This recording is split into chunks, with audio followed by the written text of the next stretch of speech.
first episode, Bulldog Podcast, aka the Lost Notes Podcast. And I'm here with our amazing new principal, Mrs. I don't really know how to say your name, Mrs. Majoch. Majoch. Majoch. But that was very close. Sounds good. Okay, that's great. I am very excited. I am your host, DeAndre, aka Dre. You can call me anything you want.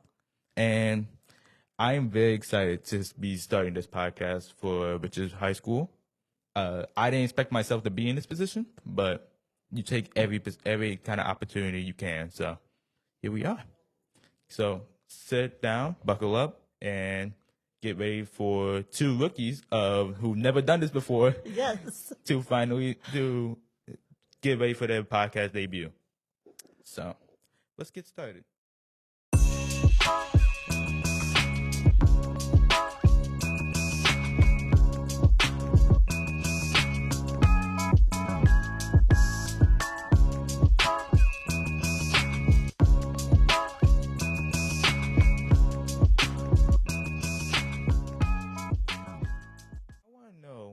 How was your transition from where you last were to now being the principal of high school? How has that transition for you been so far?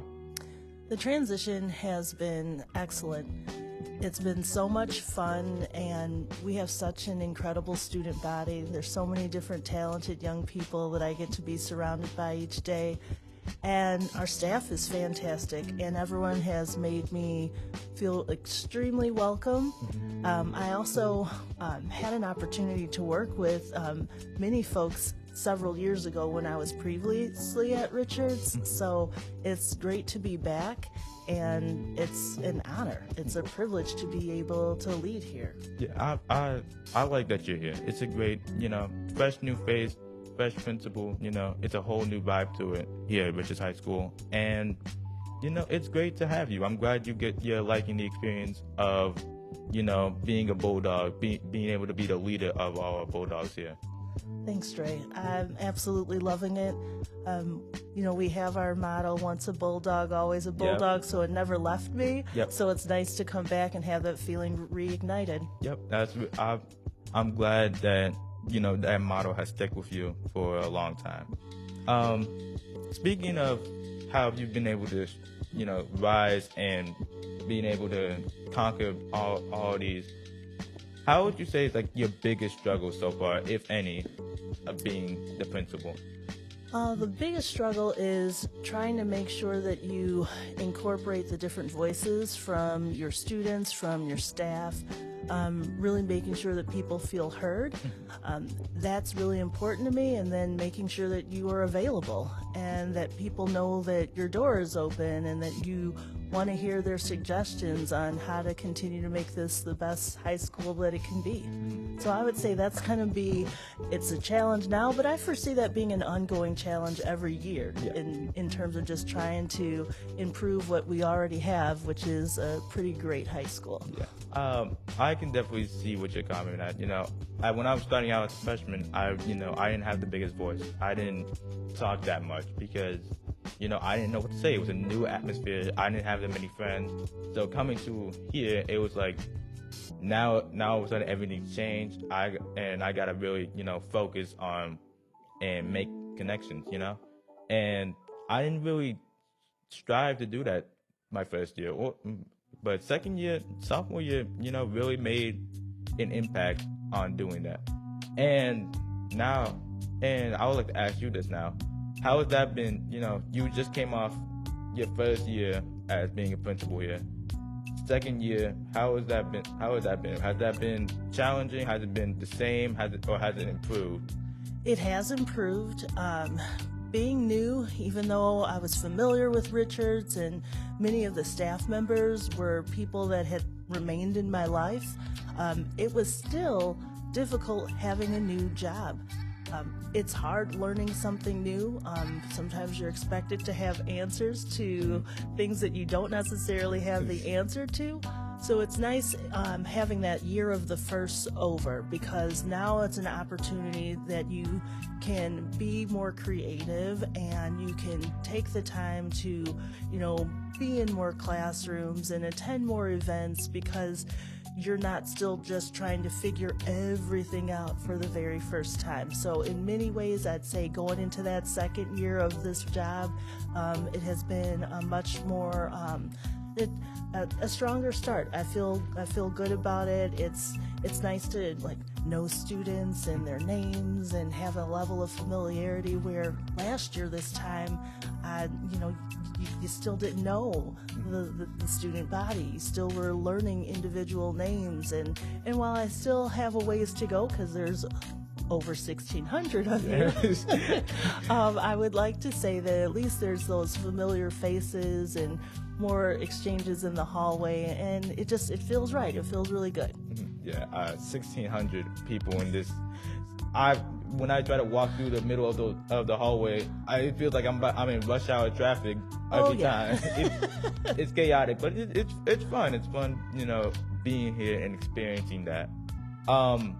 Earlier this week, the crew over at Bulldog Dispatch were able to talk to our new dean, Miss Offman, and what we got from her is that she plans to keep kids out of trouble by getting them more engaged. And I've seen that, I've seen, there's new clubs, there's a new fashion club. Obviously you have the girls flag football team. I keep up with that. They've been doing great. Yes. I want to know how has that been for you? How do you plan on implementing more clubs? Is there a stronger sense of getting more involvement, pushing out for like clubs that don't really get recognized, getting them more recognized and out there? Yes, I would definitely want to already say that we have so much to be proud of. We have so many club offerings here, and really just trying to get that word out to students so that if there's something that you are interested in, there's probably a club already in place that's aligned with your interests, and making sure that students understand that just because it's September, it's not too late. You can join a club any time of the year. The doors are open. Our club sponsors are our staff. And so if you have questions about a club or want to be part of something, you can be. I 100% believe that if you guys are engaged and involved, it leads to you guys performing better and making better decisions, and there's plenty of opportunity. Like you said yourself, Dre, like you're sitting here leading a podcast, an opportunity you didn't even probably know was a possibility a couple years ago, and that's what I want for all of our students, to surprise themselves and take advantage of different opportunities that come their way. That's definitely something I want to do as well for this not just for this podcast, but just all around. And every week I try to get one student or one teacher or one staff member to get on this podcast and just put their voice out there, say something, or whether that be life, about school, whatever. Say something that will potentially stick with someone for the rest of their days, Absolutely. And speaking of life, we're upperclassmen, like juniors and seniors. Like I'm a junior myself. I'm already thinking about college. I'm already thinking about my next 5 years. What would you say to someone like me who's already thinking about where they want to go, what they have to do? What would you say in terms of the life aspect of keeping in control of your life and make sure you're on the right path for the next 5-10 years from now? Having a plan and willing to be flexible, because sometimes plans don't always work out the way that we desire, but never giving up is super important. I think that taking advantage of the resources, we have a ton of resources here, and that can come in the form of different staff members, whether you're talking about going online and using school links when your counselors are coming in, really paying attention and learning about the opportunities that you have when you leave here, and knowing that you can come back. We're a phone call away, an email away, so even after you leave Richards, we can still be in place to support you. I think that sometimes plans are not always in place for students when they leave here. And that's just because it happens so quickly. And sometimes we don't really realize that with each passing day, we're getting closer to graduating. And we need to really start planning now. It's never too early to start thinking about, like, what do I want to do when I leave Richards High School? Whether that's go to college, whether it's go to a trade school. Taking advantage. We have so many dual credit classes. Our students can leave here with certifications. Our students can leave here with AP credit. So making sure that students take advantage of those things, so that way when you're trying to decide, hey, what am I going to be doing in the next 5 years? You're starting to be able to see that I have opportunities to do a wide variety. Now it's just a matter of me deciding what I'm most interested in and where my passions lie, and flying from there. Yeah, I've definitely taken advantage of those opportunities, in terms of AP and dual credit, because myself, I'm trying to go into business. I'm trying to get into, my top school right now as a junior is Urbana-Champaign, because it's close by. I've seen, pictures of how the campus looks and all that. I definitely think the students here should take advantage of what is here, the activities, the dual credit, all kinds of AP, take advantage of that, because to me, every single student is smart here. Every single student can take AP. Yes. And that is, I believe in that 100%. Because no matter what, I think everyone here is smart enough to take an AP, because if you put the work in and you do what is required, you put the work in, maybe you need a little help. Maybe you need the teachers or your friends or any kind of person, to help you. I think at the end of the day, you definitely could take an AP. You can definitely get dual credit, and that will boost your future. That will boost your, your career and help you be successful in life, 5, 10, 15 years down the road. You're 100%, 100% correct. Yeah. And I wanted to ask something.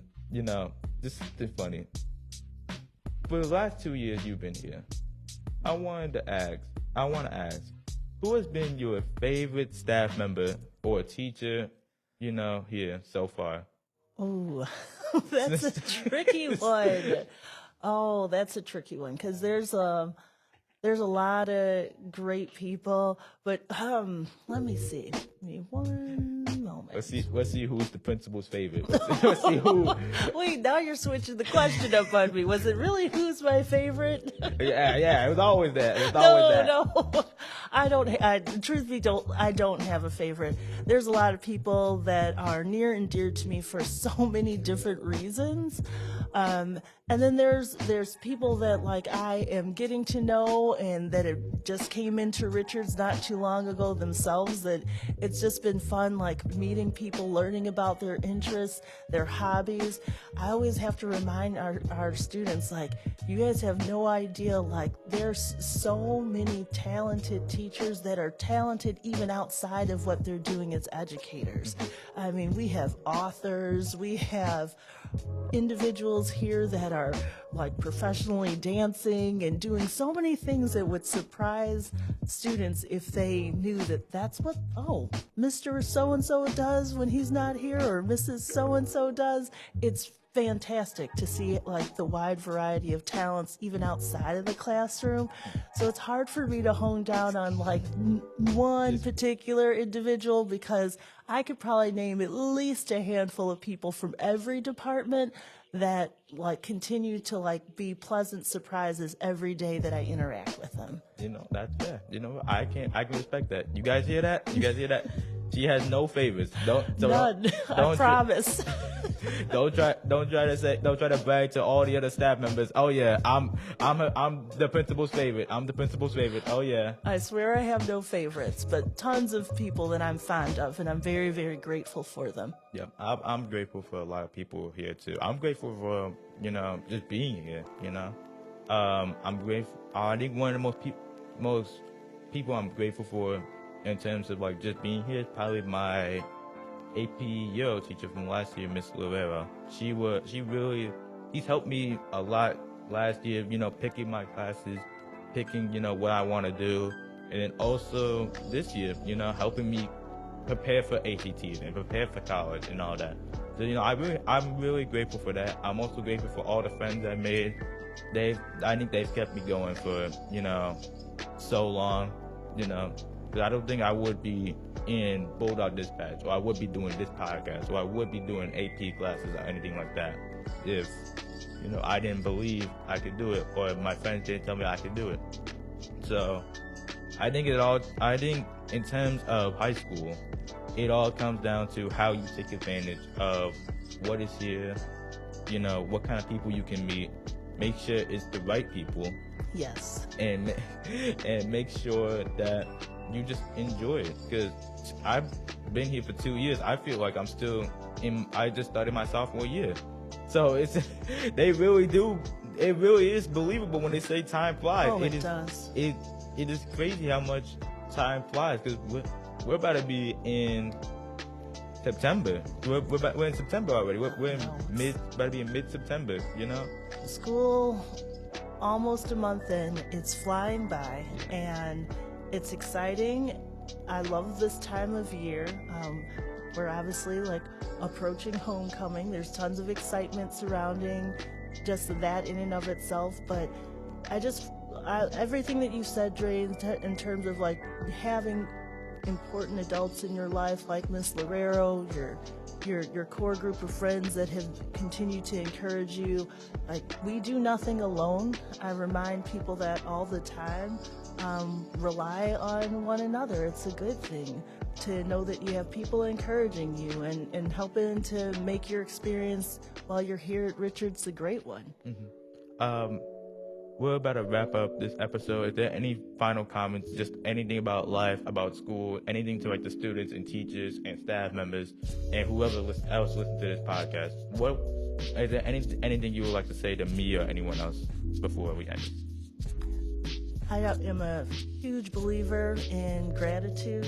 I think it's important to really view things through a lens that expresses what we have to be grateful for.